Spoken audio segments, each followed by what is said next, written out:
نحمده ونستعينه ونستغفره ونعوذ بالله من شرور أنفسنا ومن سيئات أعمالنا من يهده الله فلا مضل له ومن يضلله فلا هادي له وأشهد أن لا إله إلا الله وأشهد أن محمدا عبده ورسوله أما بعد رب اشرح لي صدري ويسر لي أمري واحلل عقدة من لساني يفقهوا قولي۔ تمام تعریفات اس وحدہ لا شریک کے لیے لائق و زیبا ہیں جو تمام جہانوں کا پالنے والا اور بنانے والا ہے، اور درود و سلام ہو اس کے آخری نبی حضرت محمد صلی اللہ علیہ وسلم پر۔ جب بھی آپ صلی اللہ علیہ وسلم کا نام ہے تو آپ لوگ درود شریف صلی اللہ علیہ وسلم پڑھ لیا کریے نا۔ سامعات، پچھلے جمعہ کی طرح آج بھی ہمارا پروگرام ہوگا انشاءاللہ تعالی، اور میں آنے والی تمام سامعات کا شکریہ ادا کرتی ہوں کہ انہوں نے اپنا قیمتی وقت اس دین کے کام کے لیے نکالا ہے۔ اللہ تعالیٰ آپ سب کو جزائے خیر عطا فرمائے، آمین۔ ساس نے بہو پر بدکرداری کا الزام لگا دیا، خاوند نے 1 لاکھ ریال چوری کا الزام لگا کر طلاق دے دی۔ قرآن کی برکت سے اس خاندان کو کیسے نجات ملی؟ عنوان سنا کون سا ہے؟ کہ ساس نے بہو پر بد کرداری کا الزام لگا دیا اور اس کے شوہر نے 1 لاکھ ریال چوری کا الزام لگا کر اس کو طلاق دے دی، لیکن قرآن کی برکت سے اس خاندان کو کیسے نجات ملی؟ سامعات، میری پیاری مائیں اور بہنیں، آج کا جو قصہ ہے اور واقعہ ہے، میں چاہوں گی میری ساری مائیں بہنیں والدین سب کے سب اس کو توجہ سے سنیں۔ یہ ایک بہت بڑا انتہائی معاشرتی مسئلہ ہے۔ آپ لوگ غور سے سنیں گے نا، جب بھی پورا قصہ پورا واقعہ سمجھ میں آئے گا کہ کیا بتایا جا رہا ہے۔ بدقسمتی سے ہمارے یہاں بعض بڑے اچھے گھرانے ہوتے ہیں، دیندار گھرانے ہوتے ہیں، لیکن حسد، رشک یعنی ایک دوسرے سے اوپر جانا، یہ وہ چیزیں ہیں جو گھروں کو تباہ اور برباد کر دیتی ہیں۔ آج کا جو واقعہ ہے اسی قسم کی ایک کڑی ہے۔ سامعات، یہ قصہ ایک خاتون خانہ یعنی گھر کی خاتون، گھریلو ایک عورت سناتی ہیں اور کہتی ہیں کہ میں چھوٹی سی تھی، یعنی میں جب چھوٹی سی تھی تو میرا والد فوت ہو گیا یعنی مر گیا۔ میرا ایک بھائی تھا اور میں کتنی بہنیں تھی؟ 4 بہنیں، یعنی ہم لوگ 4 بہنیں تھے۔ وہ کہتی ہیں کہ میں ابھی 9ویں کلاس میں پڑھتی تھی، 10ویں کلاس میں جانے والی تھی، اور میری عمر ابھی تقریباً 16 سال کی تھی کہ کسی شخص نے میرے گھر کا دروازہ کھٹکھٹایا اور میرا رشتہ طلب کیا، اور میں کیونکہ یتیم تھی تو اس لیے گھر والوں نے یہی مناسب سمجھا کہ جو بھی رشتہ آیا ہے بسم اللہ کرو۔ وہ کہتی ہیں میں نے احتجاج بھی کیا کہ میں ابھی چھوٹی ہوں، 10ویں کلاس میں ہوں، ابھی مجھے شادی نہیں کرنا، لیکن ماں نے نہیں سنا، کہا بس ٹھیک ہے جو بھی ہے بسم اللہ لیجیے آپ میری۔ وہ کہتی ہیں شادی ہو گئی۔ وہ کہتی ہیں لیکن میری ماں نے ایک مہربانی کی اور اس نے کہا میری بات سنو، یعنی وہ کہتی ہیں کہ میری ماں نے ایک مہربانی کی اور اس نے میرے شوہر سے کہا کہ میری بات سنو، یہ ایک شرط ہے کہ میری بیٹی شادی بعد پڑھتی رہے گی، اس لیے کہ میں تعلیم میں انتہائی آگے تھی، انتہائی ٹاپ تھی، پڑھنے میں بہت اچھی تھی۔ اور دوسری بات جو میرے شوہر سے میری ماں نے کہی، وہ یہ بات کہی کہ تم اس کو علیحدہ گھر میں رکھنا۔ اور سعودی عرب میں یہ عام سی بات ہے، تقریباً 90% جو شادیاں ہوتی ہیں تو دلہنیں شادی کر کے کہاں جاتی ہیں؟ علیحدہ ہی گھر میں جاتی ہیں۔ تو وہ کہتی ہیں کہ میرے شوہر نے کہا ٹھیک ہے۔ کہتی ہیں کہ میں شادی کے بعد علیحدہ گھر میں آ گئی۔ وہ کہتی ہیں نہیں میری شادی ہوئی 2 مہینے ہوئے تھے، کافی اخراجات گھر کے ہوتے ہیں، کافی خرچے ہوتے ہیں، تو میرے شوہر نے ایک دن مجھ سے کہا کیا خیال ہے ہم لوگ اپنی والدہ ہی کے گھر میں کیوں نہ منتقل ہو جائیں، وہیں کیوں نہ رہنے لگیں، یہاں پر ہمیں کرایہ وغیرہ دینا پڑتا ہے۔ وہ کہتی ہے میں نے کہا ٹھیک ہے، کوئی حرج نہیں ہے. وہ کہتی ہیں کہ ہم اپنے ساس اور سسر کے گھر میں منتقل ہو گئے، چلے گئے. میری سسرال والوں نے ہمیں گھر کے باہر یعنی ایک کونے پر گھر کے باہر کونے پر ایک کمرہ تھا جس کو باہری کمرہ یا روم کہتے ہیں. کوئی جیسے باہر کا کمرہ مہمان کوئی آئے تو اس میں ٹھہرنے کے لیے اور پھر اس میں ٹھہرنے کے لیے پانی وغیرہ اور واش روم وغیرہ کا انتظام ہوتا ہے، یہ سب تھا. تو کہتی ہیں انہوں نے جب وہ کمرہ دیا تو میں نے کہا بسم اللہ اور میں نے وہاں رہنا شروع کر دیا اور سوچا کہ ہمیں گزارا کرنا ہے. وہ کہتی ہیں کہ زندگی اچھی گزر رہی تھی، میں پڑھائی میں بہت تیز تھی. میری سہیلیاں جو تھی یا کہہ رہی ہیں کہ وہ میں پڑھائی میں بہت تیز تھی، میری سہیلیاں جو تھی میری کلاس فیلو جو تھی وہ مجھ سے مشورہ لیتی، وہ مجھ سے سیکھتی بھی تھیں اور پڑھتی بھی تھیں. ایک دن ایسا ہوا کہ میرا شوہر یعنی میرا خاوند وہ ڈیوٹی پہ گیا ہوا تھا، رات کا وقت تھا. میں رات کو اپنا دروازہ اندر سے بند کر لیتی تھی کہ میری ایک دوست کا فون آ گیا رات میں. وہ مجھ سے تعلیم کے بارے میں پڑھائی کے بارے میں مشورہ کر رہی تھی. وہ کہتی ہیں کہ اسی طریقے سے ٹیلی فون پہ بات کرتے ہوئے بات لمبی ہوتی چلی گئی. وہ کہتی ہیں اسی بات کرنے کے دوران میں نے دروازے کے نیچے سے دیکھا کہ کوئی خاتون کوئی عورت جا رہی ہے آ رہی ہے، یعنی دروازے بند ہو پھر بھی دروازے کے پاس سے اگر کوئی نیچے نکلتا ہے تو نیچے سے ہلکا سا پتہ چلتا ہے نا کہ کوئی آ رہا ہے جا رہا ہے، اور اگر دھیان دے لے تو پتہ بھی چل جاتا ہے کہ کوئی مرد نکل رہا ہے آ رہا جا رہا بار بار یا عورت. کہ وہ یہی کہتی ہیں کہ مجھے لگا کہ کوئی عورت کیا ہے دروازے کے پاس سے آ رہی ہے جا رہی ہے وہاں سے گزر رہی ہے. وہ کہتی ہے کہ مجھ کو اس کی حرکات اور سکنات سے اندازہ ہو گیا کہ یہ میری ساس ہے.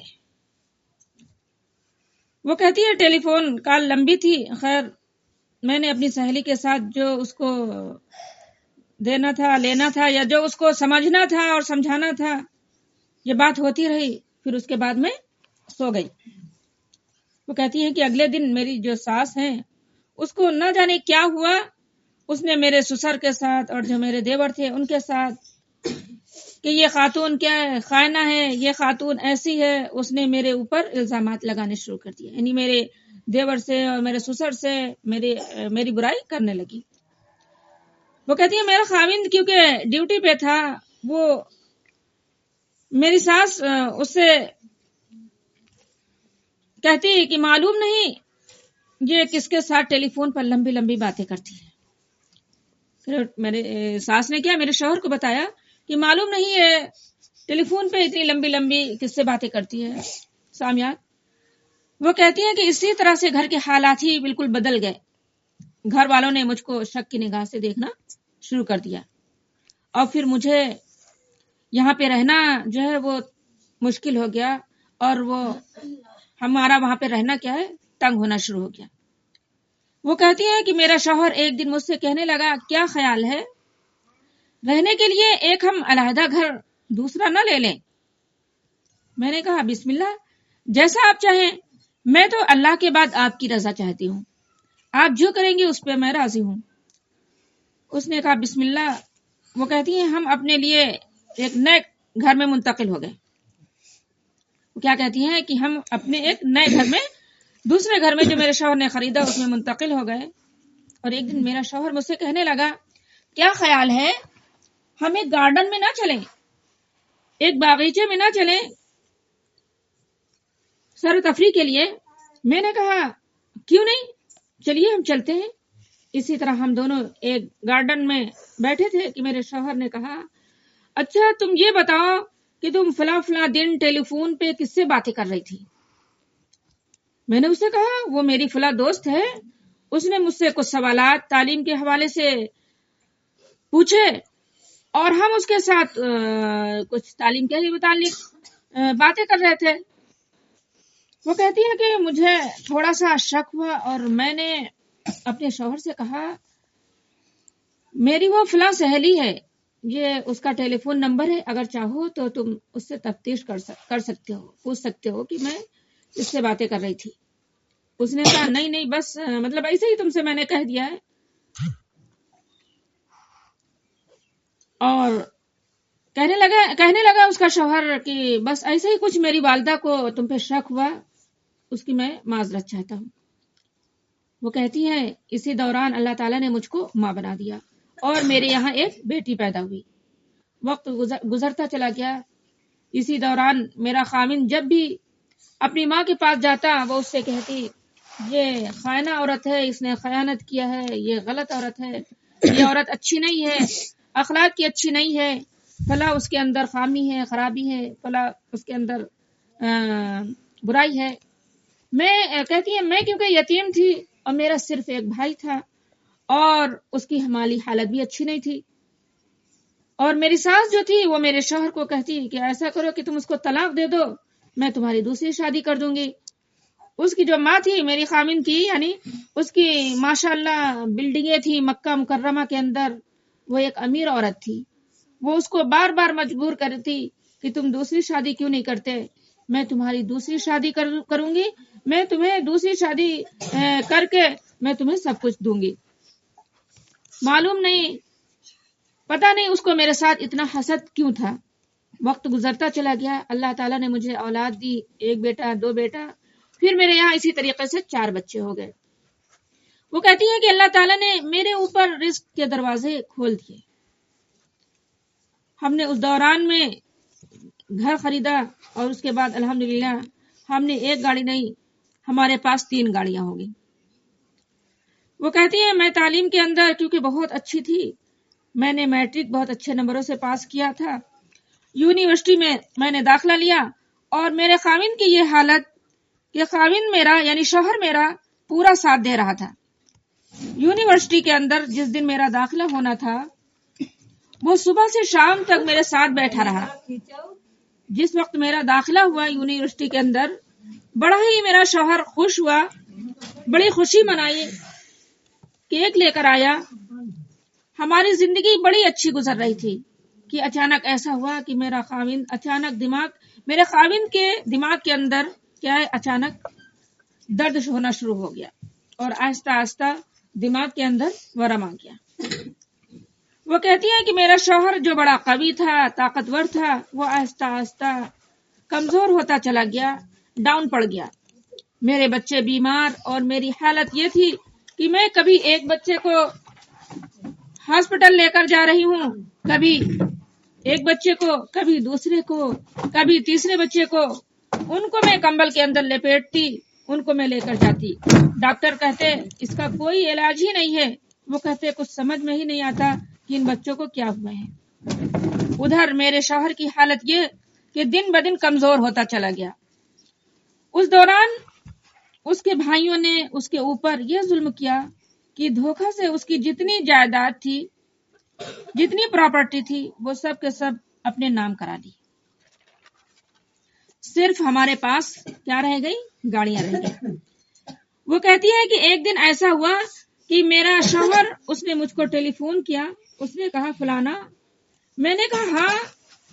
تو کہنے لگا کہ میں تم سے راضی نہیں ہوں اور میں تم کو طلاق دیتا ہوں.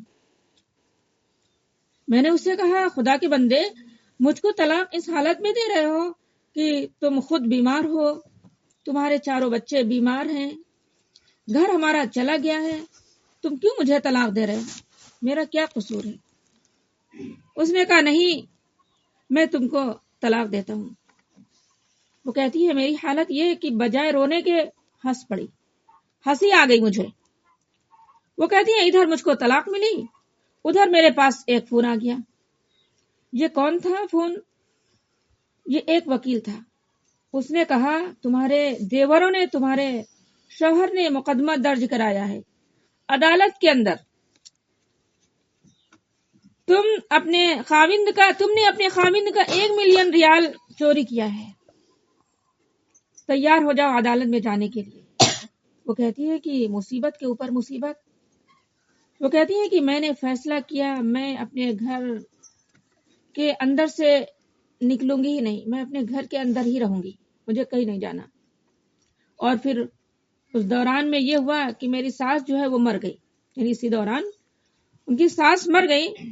اس نے مرنے سے پہلے میرے دیوروں کو یہ وصیت کی کہ تم کو اس عورت سے بدلہ لینا ہے، انتقام لینا ہے، اور یہ جو سارا مقدمہ ہے، مجھ کو طلاق ہوئی، پریشانیاں ملی، مصیبتیں ملی، سارا اسی کا جو اس نے اپنے بیٹوں کو جو اس نے وصیت کی تھی اسی کی ساری اسی کی وجہ سے تھی، اور اسی کا سارا یہ کھیل تھا۔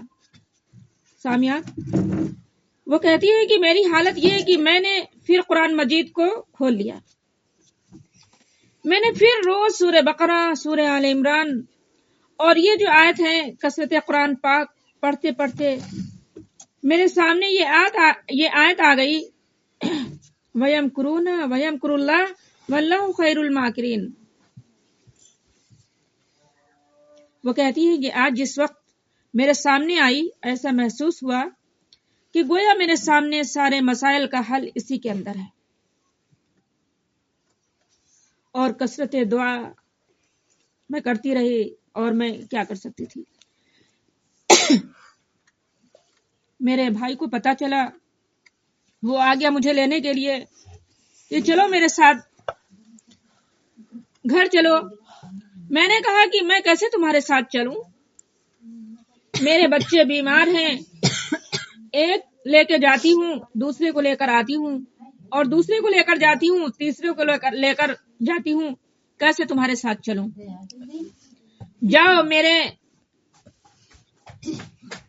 جاؤ خاوند میرے بیمار ہیں، میں کیسے تمہارے ساتھ چلوں؟ میرا شوہر بیمار، میں کیسے گھر کو چھوڑوں اور تمہارے ساتھ چلوں؟ اور اس نے جو طلاق دی ہے وہ ایک ہی طلاق دی ہے نا۔ وہ کہتی ہے کہ پھر اللہ تعالیٰ نے میرے اوپر کرم کیا، اور کرم یہ ہوا کہ پھر میرا شوہر ایک امام مسجد کے پاس گیا، اس نے کہا میں نے ایسا کیا ہے کہ میں نے اپنی بیوی کو ایک طلاق دے دی۔ امام مسجد نے کہا تم نے ایک طلاق دی ہے؟ اس نے کہا ہاں ایک ہی طلاق دی ہے۔ تو امام مسجد نے کہا جاؤ، یہ طلاق رجعی ہے، جاؤ اپنی بیوی کو راضی کرو، یہ طلاق رجعی ہے، بسم اللہ، اور جاؤ جا کر اپنا گھر بساؤ۔ وہ کہتی ہے اس نے دروازہ کھٹکھٹایا، میں نے دروازہ کھولا، میرا شوہر اندر داخل ہوا، کہا کھانا لے کر آؤ، میں کھانا لے کر آئی، اور وہ کہتی ہے کہ میں نے اس کو احساس تک نہیں دلایا کہ تم نے کیا کیا ہے، رجوع کر لیا۔ اس نے رجوع کر لیا، اس کے بعد پھر اس کو کیا شفا ہونا شروع ہو گئی، بچے جو ہیں وہ بھی بہتر ہونا شروع ہو گئے۔ وہ کہتی ہیں ایک دن ایسا ہوا